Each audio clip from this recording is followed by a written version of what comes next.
ನಮಸ್ಕಾರ ಗೆಳೆಯರೆ, ತಮ್ಗೆಲ್ರಿಗೂ ಪ್ರಜಾ ಇನ್ಫೋ ಚಾನೆಲ್ಗೆ ಸ್ವಾಗತ. ಸೊ ಗೆಳೆಯರೆ, ಭಾರತದಲ್ಲಿ ತಯಾರಾದ ಆಯುಧಗಳನ್ನು ಈಗ ರಷ್ಯಾ ಉಕ್ರೇನ್ ಯುದ್ಧದಲ್ಲೂ ಬಳಸಲಾಗುತ್ತಿದೆ ಅನ್ನೋದನ್ನ ನಂಬೋದಕ್ಕೆ ಆಗ್ತಾ ಇಲ್ಲ.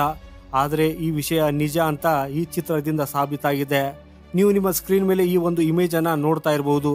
ಉಕ್ರೇನ್ನ ಕೆಲವು ಪ್ರದೇಶಗಳಲ್ಲಿ ಇಂಡಿಯನ್ ಮೇಡ್ ಆರ್ಟಿಲರಿ ಸೆಲ್ ಕಂಡು ಬಂದಿವೆ. ಯುಕ್ರೇನ್ನ ಕೆಲವು ಅಫಿಷಿಯಲ್ಸು ಅದನ್ನ ತೋರಿಸಿದ್ದಾರೆ. ಹಾಗೂ ಇದರಿಂದ ಭಾರತದ ERFV BT-155mm ಆರ್ಟಿಲರಿ ಶೆಲ್ಸ್ ಅನ್ನ ಮ್ಯಾನುಫ್ಯಾಕ್ಚರರ್ ಇದ್ದಕ್ಕಿದ್ದಂತೆ ಇದರ ಬೇಡಿಕೆ ಬಹಳಷ್ಟು ಹೆಚ್ಚಾಗಿರೋದನ್ನ ಗಮನಿಸಿದರು. ಈಗ ಅದು ಸ್ಪಷ್ಟವಾಗಿದೆ. ಯಾಕಂದ್ರೆ ಇತ್ತೀಚಿನ ತಿಂಗಳಲ್ಲಿ 2,000 ಕೋಟಿ ಮೌಲ್ಯದ ಇದರ ಆರ್ಡರ್ ಪ್ಲೇಸ್ ಆಗಿದೆ. ಮಿಡಲ್ ಈಸ್ಟ್ ಹಾಗೂ US ಅವರು ಇದರ ಒಂದು ಮೇಜರ್ ಬಯರ್ ಅನ್ನೋದು ಸಾಬೀತಾಗಿದೆ. ಹಾಗೂ ರಷ್ಯಾ ಉಕ್ರೇನ್ ವಾರದಲ್ಲಿ ಈ ವೆಪನ್ಸ್ ಅನ್ನ ಯಾಕೆ ಉಪಯೋಗಿಸಲಾಗಿದೆ ಅನ್ನೋದು ಗೊತ್ತಾಗುತ್ತಿಲ್ಲ.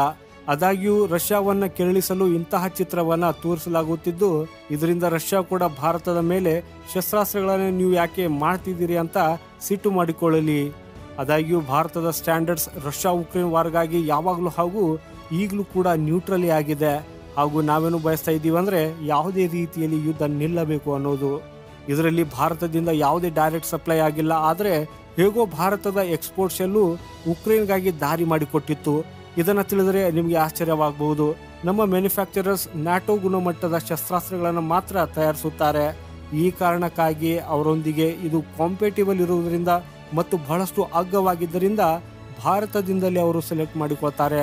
ಆದ್ದರಿಂದಲೇ ಈ ಬಾರಿ ನಾವು all time high weapons defence export ಅನ್ನ ನೋಡಿದ್ದೇವೆ.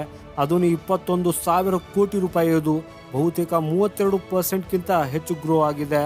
ಶಸ್ತ್ರಾಸ್ತ್ರಗಳ ಹೊರತಾಗಿ ಈಗ ನ್ಯಾಟೋ ಕೂಡ ನಾವು ಮುಂದಿನ 5 ವರ್ಷಗಳವರೆಗೆ $100 ಕೋಟಿ ಸ್ಪೆಷಲ್ ಫಂಡ್ ಅನ್ನ ರಚಿಸಲಿದ್ದೇವೆ ಅನ್ನೋದನ್ನ ನಿರ್ಧರಿಸುತ್ತಿದೆ.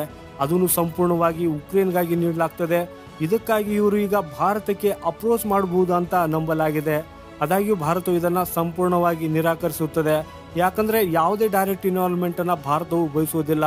ಹಾಗೂ ಪಾಶ್ಚಿಮಾತ್ಯ ದೇಶಗಳಿಗೆ ಈ ರೀತಿಯ ಇಮೇಜ್ ಅನ್ನ ತೋರಿಸುವುದರ ಮೂಲಕ ಭಾರತ ಇನ್ವಾಲ್ವ್ಮೆಂಟ್ ಆಗೋದಕ್ಕೆ ಬಯಸ್ತಾ ಇಲ್ಲ ಅಂದ್ರೂ ಭಾರತವನ್ನ ಈ ಯುದ್ಧದಲ್ಲಿ ಎಳೆಯಲಾಗುತ್ತಿದೆ ಅನ್ನೋದು ತೋರುತ್ತಿದೆ. ಹಾಗೂ ಯಾವಾಗ್ಲೂ ಇದರಲ್ಲಿ ನಾವು ಸಂಪೂರ್ಣವಾಗಿ ನ್ಯೂಟ್ರಲ್ ಆಗಿ ಇದ್ದೀವಿ. ಸೊ ಗೆಳೆಯರೇ, ಇದರ ಬಗ್ಗೆ ನೀವು ಏನ್ ಹೇಳ್ತೀರಿ ಅನ್ನೋದನ್ನ ಕಮೆಂಟ್ ಬಾಕ್ಸ್ ಅಲ್ಲಿ ಬರೆದು ನಮಗೆ ತಿಳಿಸಿ. ನಮಸ್ಕಾರ.